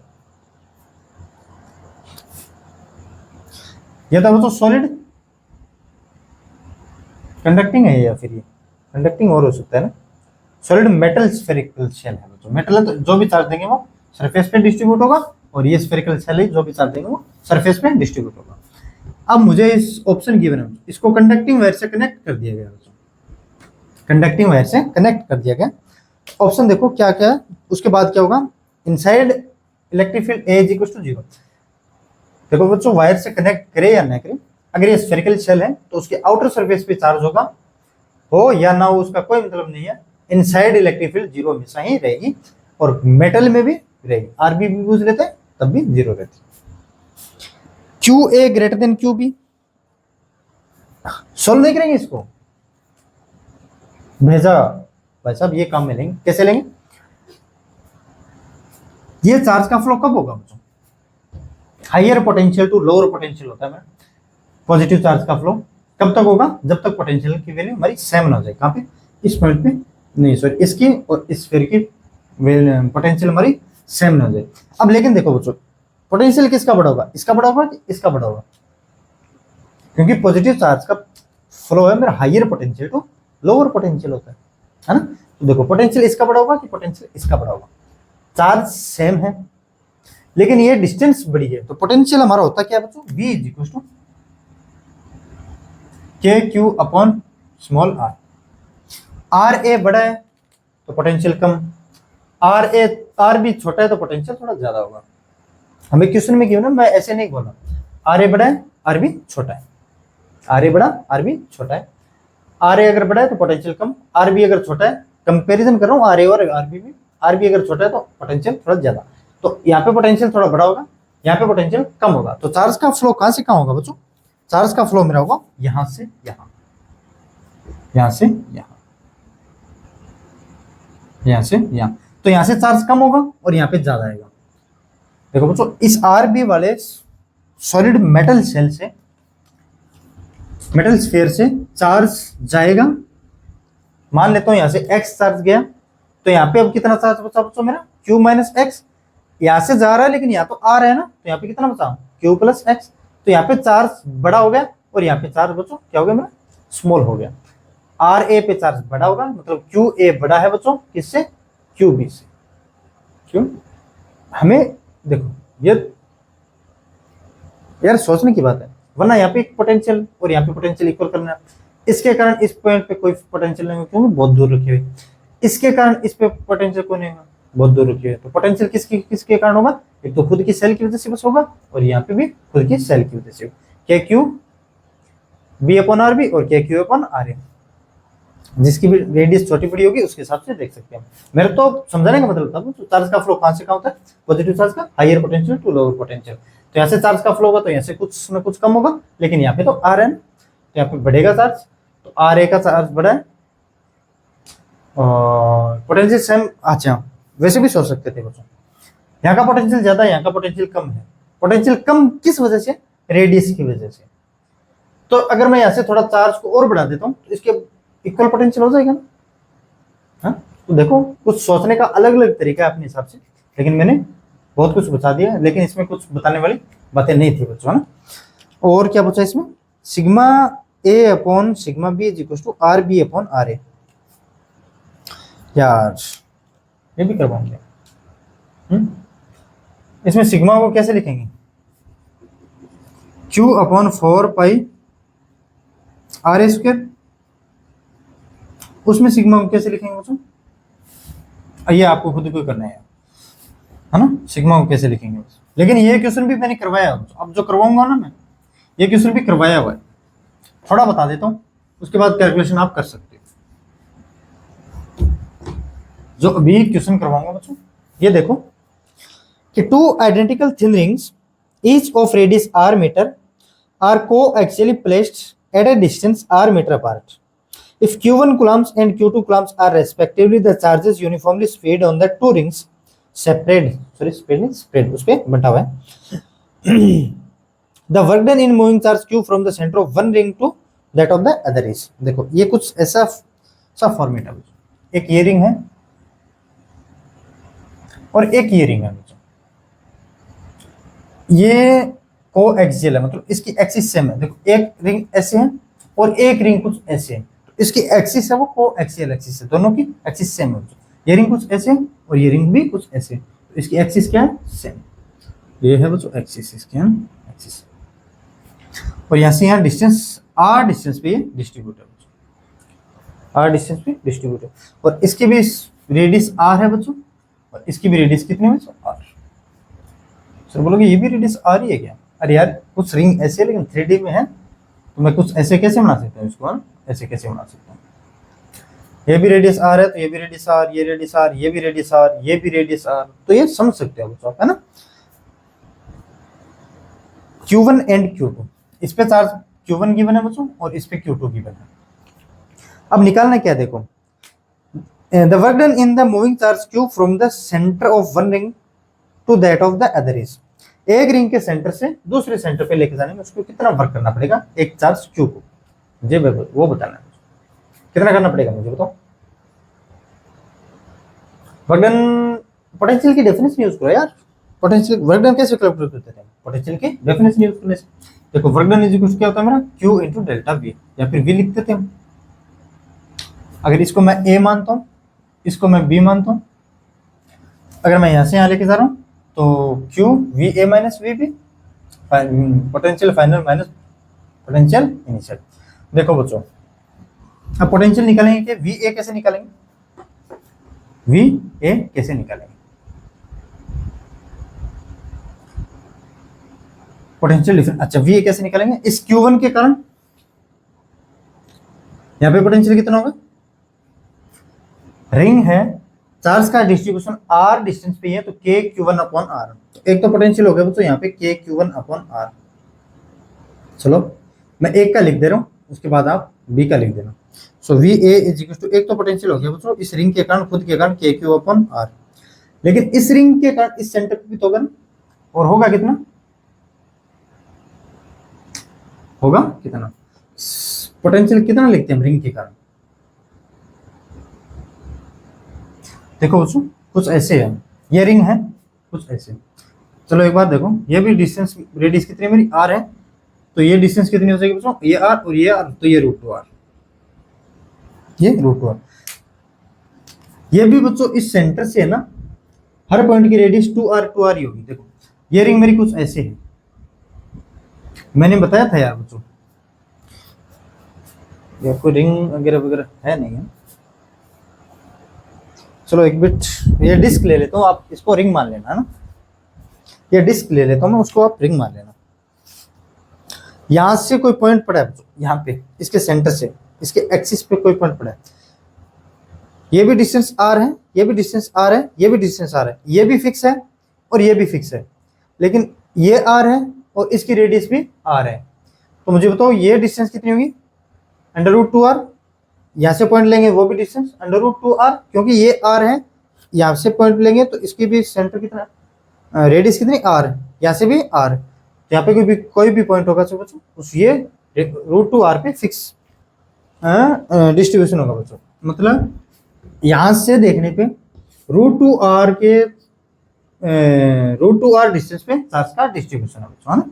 तो इसके कारण कैसे लिखते हैं हम, K Q one upon R plus K Q two upon root two R upon root two R. Potential V भी लिखते हैं, उसके बाद तो कर सकते हैं ना, कैलकुलेशन करनी है बस, है ना। वी भी कैसे करेंगे, एक तो इसके खुद के कारण कितना बच्चों, आर डिस्टेंस पे तो क्यू टू चार्ज का डिस्ट्रीब्यूशन है, तो K Q two upon R plus, बोलोगे सर चार्ज प्लस क्यू वाला आर वो कहाँ है, लेकिन पहले बच्चों इसकी पोटेंशियल डिफरेंस लिख लेता हूँ, उसके बाद इस चार्ज को लेके आ रहा हूँ, तो उसमें कितना वर्क डन करना पड़ेगा मुझे, वही तो लिखना, के क्यू टू अपॉन आर। तो इस पॉइंट पे देखो बच्चों, ये भी डिस्टेंस आर है, ये भी डिस्टेंस आर, ये भी डिस्टेंस आर, ये भी डिस्टेंस आर, ये भी डिस्टेंस आर, ये भी डिस्टेंस आर है, तो ये भी डिस्टेंस कितनी, ये आर होगी मेरी, तो ये डिस्टेंस कितनी होगी बच्चों, रूट टू आर, ये भी डिस्टेंस कितनी, रूट टू आर। तो इस पॉइंट से देखने पे ऐसा लगेगा कि जो भी चार्ज का डिस्ट्रीब्यूशन है वो रूट टू आर डिस्टेंस पे ही है। तो के क्यू वन, सॉरी यार, हाँ K Q one upon R root two R, root two R. तो V A minus V B करो या फिर वी बी माइनस वी, कौन से कहाँ से लेके जा रहे हो वो देख लेना, इंटू क्यू कर देना, वही हमारा क्या होगा, इसका वर्क डन होगा। अब आगे देखो, ये कौन सी ईयर में आया बच्चों, ये कौन सी ईयर में आया, 1992 में 192।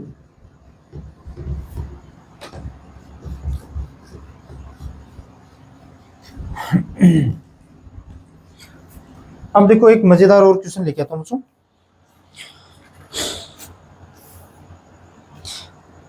ए इन्फिनिटली लॉन्ग सॉलिड सिलेंडर, ये मैंने वैसे क्लास में तो करवा रखा है, लेकिन क्या है ना सीरीज चले तो यहाँ पे तो करवाना तो पड़ेगा ही, है ना। आप इन बच्चों क्वेश्चनों को पढ़ो, मैं डायग्राम बना लेता हूँ, मैं क्वेश्चन को पढ़ूंगा नहीं, मेरा तो पढ़ा हुआ है, तो आपको ही पढ़ना है बच्चों ये क्वेश्चन। तो डायग्राम को, ये शायद एडी सार बाई 2 है बच्चों, जहां तक मुझे याद है, ये आर है, यहाँ से किसी पॉइंट पी पे इलेक्ट्रिक फील्ड चाहिए, कौन कितना डिस्टेंस था यार, ये 2r क्या, सो 2r। अब इस अरेंजमेंट के कारण यहाँ पे ये रो है बच्चों चार्ज डेंसिटी, और इसमें से कैविटी को कट किया है, इस कैविटी को कट किया, तो इस पॉइंट पी पे मुझे पोटेंशियल इलेक्ट्रिक फील्ड की वैल्यू चाहिए बच्चों, कितनी होने वाली, the magnitude of the electric field at point P which is at a distance 2r from the axis of the cylinder is given by the expression 23 rho r upon 16 k epsilon naught। the value of k is, k की value कितनी होगी मैं वो बताएं, हम k का में ऐसे कुछ नहीं रखते बच्चों, हम तो कंसेप्ट पे ध्यान देते हैं। तो आपको पता होना चाहिए बच्चों, अगर ये कैविटी नहीं होती तो उसका वॉल्यूम चार्ज डेंसिटी रो होता। तो देखो मैं एक डायग्राम और बनाता हूं, ये कैविटी नहीं होती तो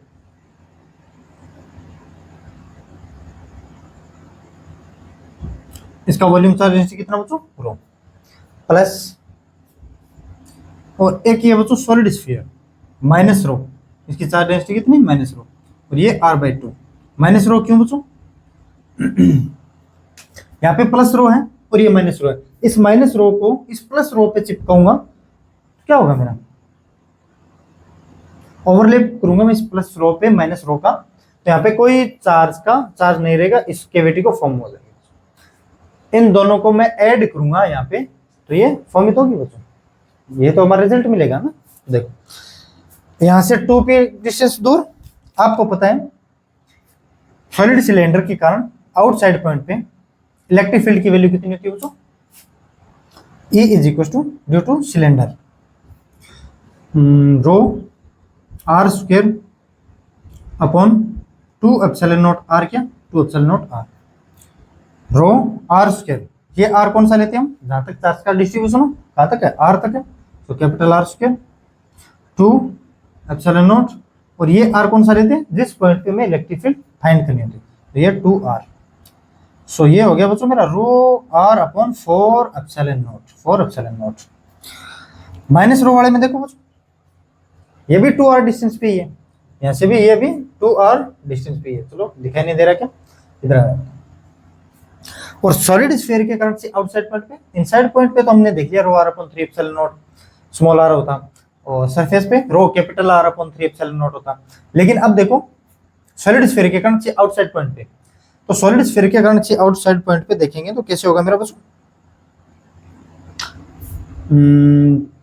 कितना होता है, रो r cube upon 3 epsilon naught r square.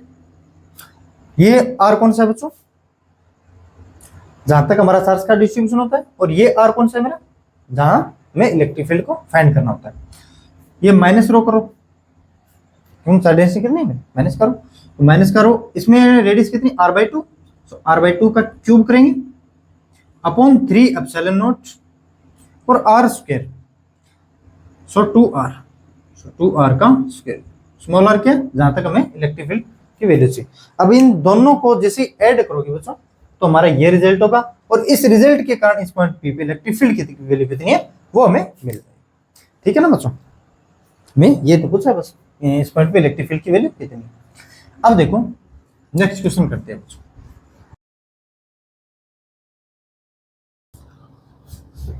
अब ये क्वेश्चन देखो बच्चों, नेक्स्ट है, a spherical portion has been removed from a solid sphere.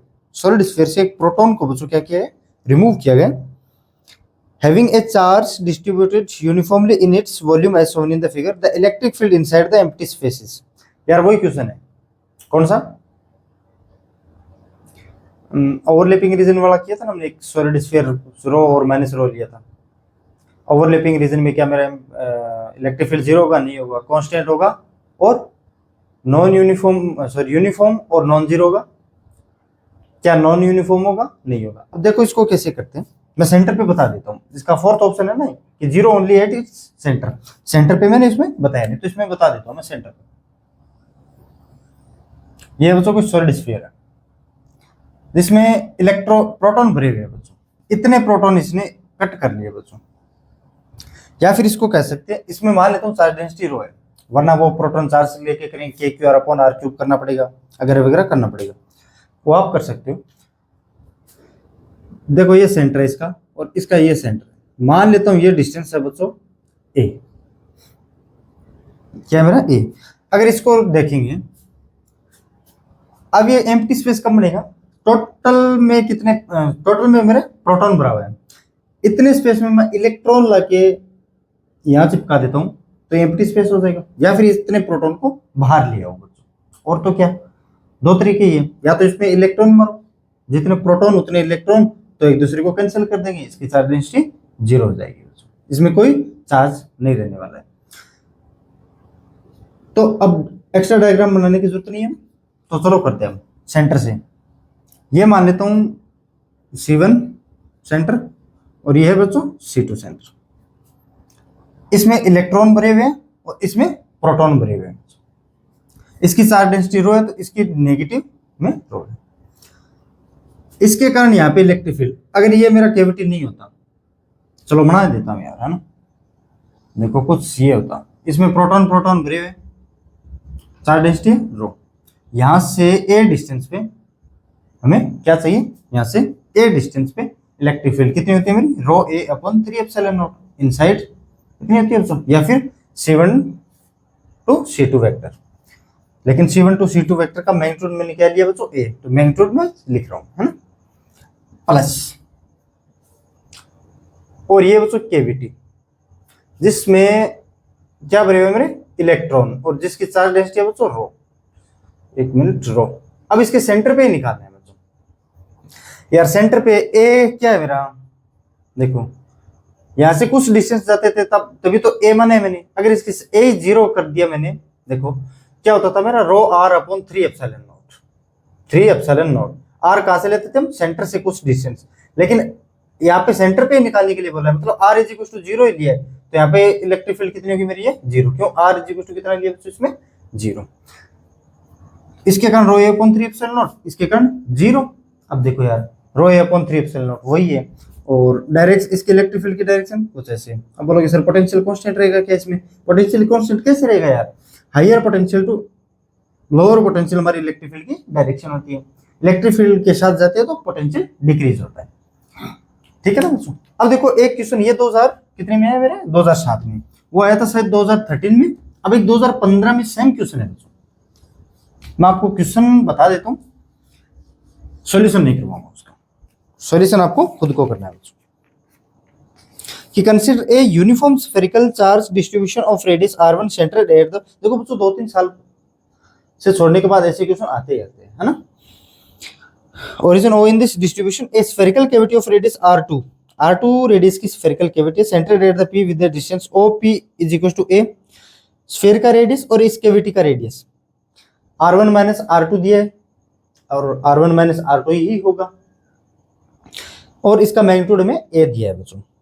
If the electric field inside the cavity at portion r is equal to, अच्छा cavity के inside में electric field है वो r के साथ वेरी हो रही है, then the correct statement is uniform, its magnitude is independent of r2 but its direction dependent on r, क्या सही है क्या, is uniform होगा, its magnitude is independent of r2, r2 पे कहाँ डिपेंड करता है यार, है r2 पे डिपेंड करता है क्या, नहीं करता ना, is uniform, its magnitude depends on r2, depend करता है क्या, नहीं करता, तो फर्स्ट में तो सही है कि इंडिपेंडेंट ऑफ r2 है, but its direction depends on r vector, और r वेक्टर नहीं यार, कैविटी की पोजीशन की r वेक्टर है, उस पर कोई कैविटी में जो भी r वेक्टर होगा उस पर डिपेंड थोड़ी ना करेगा, है ना। स्फीयर के सेंटर से कैविटी के सेंटर से जो मिलाने वाली लाइन होगी उस पर डिपेंड करेगा, है ना। और E is uniform, its magnitude is independent of A, यार इंडिपेंडेंट ऑफ A मैग्नीट्यूड कैसे रहेगा भाई, A पे तो डिपेंड करता है, r1 minus r2 equal to A दिया, spherical shell, spherical solid sphere का और कैविटी के बीच का सेंटर हमें दिया बच्चों A, दोनों के बीच का डिस्टेंस कितना दिया हमें, A दिया है, उस पर तो डिपेंड ही करता है, इंडिपेंडेंट थोड़ी तो रहता है ना। अब थोड़ा बच्चों पोटेंशियल एनर्जी के साथ खेलते हैं, है ना। ये क्वेश्चन देखो ABC, अब क्वेश्चन पढ़ो, मैं डायग्राम बना देता हूँ मुझको 1 मिनट में, 1 मिनट का टाइम बहुत होता है सर, क्या बातें कर रहे हो, बिल्कुल बहुत होता है भाई साहब, बातें तो मैं भी ठीक कर रहा हूँ। देखो यहाँ पे कोई चार्ज B पड़ा है बच्चों, यहाँ पे कोई चार्ज C पड़ा है, और यहाँ से 90 डिग्री के एंगल पे पड़ा है बच्चों A, और ये एंगल है मेरा कितना 60 डिग्री का एंगल, यहाँ पे चार्ज कितना है Q/3, B पे कितना चार्ज है Q/3, और C पे कितना चार्ज है -2Q/3, और ये रेडियस R है, ये सेंटर O है, ये भी रेडियस बच्चों R ही है। आगे क्वेश्चन में क्या बोला, B A B and C respectively as shown in the figure, take O be the center of the circle of radius r C A B, जो ए पे एंगल बना रहा है वो 60 डिग्री है और O इसका centre. The electric field at point O is, चलो इलेक्ट्रिक फील्ड की वैल्यू हम कैलकुलेट कर लेते हैं। देखो इलेक्ट्रिक फील्ड की वैल्यू कैसे कैलकुलेट करेंगे, इस पॉइंट पे इन तीनों चार्जेस की वजह से इलेक्ट्रिक फील्ड फाइंड करनी है। ए के कारण इलेक्ट्रिक फील्ड की डायरेक्शन पॉजिटिव चार्ज है away from the point, positive charge है away from the point, equal magnitude wise equal होगी, क्यों, आर डिस्टेंस पे है और चार्ज दोनों क्या मेरे आर डिस्टेंस पे है। ये भी K Q by 3 upon R square और ये भी K Q by 3 upon R square, और अपोजिट डायरेक्शन में तो एक दूसरे को कैंसिल कर देगी, तो ओनली इसकी वजह से होगी बच्चों electric field towards the negative x axis, ये तो एक दूसरे को क्या कर देगी, कैंसिल। कितनी होगी इलेक्ट्रिक फील्ड, देखो यहाँ पे कैलकुलेट कर दे रहा हूं, electric field at centre O due to the system, के चार्ज कितना है बच्चों 2q/3, 2q/3 upon R square, capital R square, ये भी रेडियस है तो बच्चों, ये रेडियस है।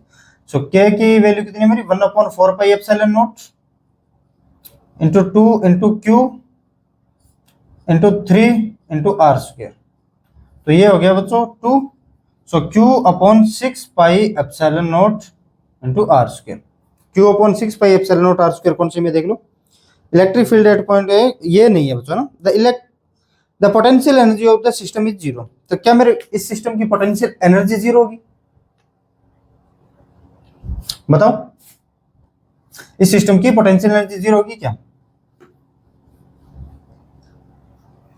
इसके कारण पोटेंशियल एनर्जी इनके बीच में म्यूचुअल इंटरेक्शन होगा, इनके और इनके बीच में म्यूचुअल इंटरेक्शन होगा, इसके और इसके बीच में म्यूचुअल इंटरेक्शन होगा, तो पोटेंशियल एनर्जी को चेक करना पड़ेगा तो 0 होगी कि नहीं होगी। चार्ज का डिस्ट्रीब्यूशन इन दोनों का और इनका अगर सेम होता तब तो पोटेंशियल एनर्जी 0 होती, लेकिन चलो देखना पड़ेगा, 3 चार्जेस है 3 पोटेंशियल टर्म आएगी, कैसे, देखो potential energy of the system, U of system, कैसे कैसे, इसके कारण ए और बी, देखो U A B plus U B C plus U A C, इन तीनों के कारण हमें निकालनी है बच्चों।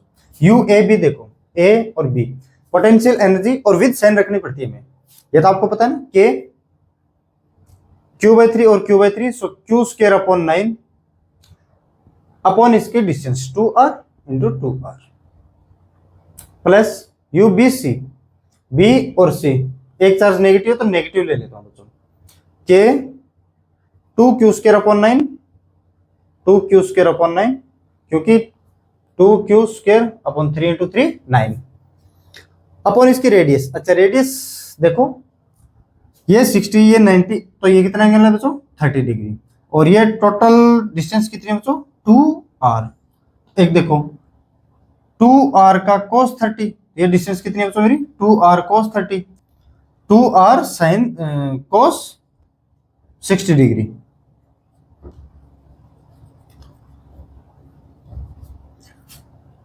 ये एंगल 30 डिग्री है, तो 2r का ये 2r cos 30 डिग्री, और यहां से देखो 2r का sin 30 डिग्री है, और ये इक्वल होगी 2r का sin 30 डिग्री, इनके बीच में आप 60 डिग्री से भी कर सकते हो ना, ठीक है बच्चों, ये sin 60 आ जाएगा और ये cos 60 आ जाएगा, बस फर्क इतना है, प्लस यू ए सी, अच्छा यू बी सी, बी और सी के बीच में डिस्टेंस कितनी है बच्चों 2r cos 30 degree, 2r cos 30 degree, U A C कितना होता है बच्चों, यू ए सी एक चार्ज मेरा नेगेटिव है तो माइनस का के 2k स्क्वायर अपॉन 9 इंटू इनके बीच में रेडियस 2r sin 30 डिग्री, सो 2r sin 30 डिग्री, ये 2r sin 30 डिग्री।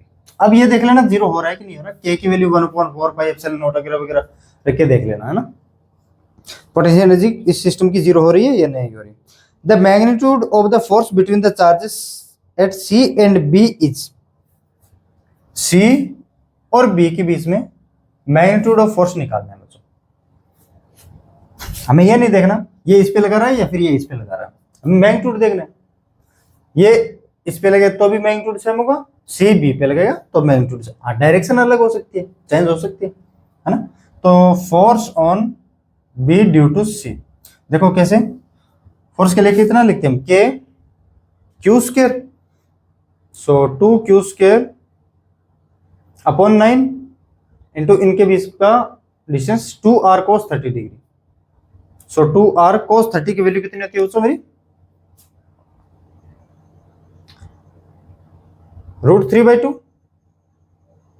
के Q square upon R square है ना, √3/2 r का होल स्क्वायर, √3/2 का होल स्क्वायर। देखो के की वैल्यू कितनी है, 1/4πε0 into 2 into Q square upon 9, 2 से 2 कैंसिल, सो 3r, तो ये 2 ऊपर बचा मेरा क्यू स्क्वायर, सो 9 3 = 27 इंटू 2 54πε0 इंटू r। क्या ये फोर्स की वैल्यू आ रही है, ये आ रही है बच्चों। The potential at point O is, इस पॉइंट पे पोटेंशियल हमें फाइंड करना है बच्चों। पोटेंशियल कैसे फाइंड करते हैं, देखो पोटेंशियल एनर्जी या फिर पोटेंशियल है, पोटेंशियल है, इसके कारण potential positive, K Q upon R, V A is equal to कितना होगा मेरा, के क्यू अपॉन कैपिटल आर। इसके कारण potential V B, positive charge है तो पोटेंशियल कैसा होगा मेरा, positive, K Q upon are. इसके कारण पोटेंशियल नेगेटिव चार्ज है, के क्यू अपॉन 3 और है ना, 3r। नेगेटिव चार्ज है तो इस पॉइंट पे नेगेटिव पोटेंशियल कितना, Vc माइनस का 2 के क्यू अपॉन 3r। लेकिन टोटल पोटेंशियल जीरो नहीं होगा, जीरो होगा बच्चों ना, क्योंकि Va प्लस Vb कितना होता है मेरा, ये 2 के क्यू अपॉन 3r, और इसको ऐड करेंगे तो जीरो आएगा। Total potential at point O is equal to 0। तो देख लेना इसमें से कौन कौन से ऑप्शन सही है। इलेक्ट्रिक फील्ड की वैल्यू देख लेना, मैंने 6 निकाली है ना, हो सकता है 8 आ जाए, थोड़ी कैलकुलेशन में देख लेना बच्चों, ठीक है। अब देखो आगे एक क्वेश्चन और करवाता हूं मैं, कुछ मैकेनिकल एनर्जी को कंजर्व कैसे करवाएंगे, मैकेनिकल एनर्जी को कंजर्व कैसे करवाएंगे, चलो देखते हैं।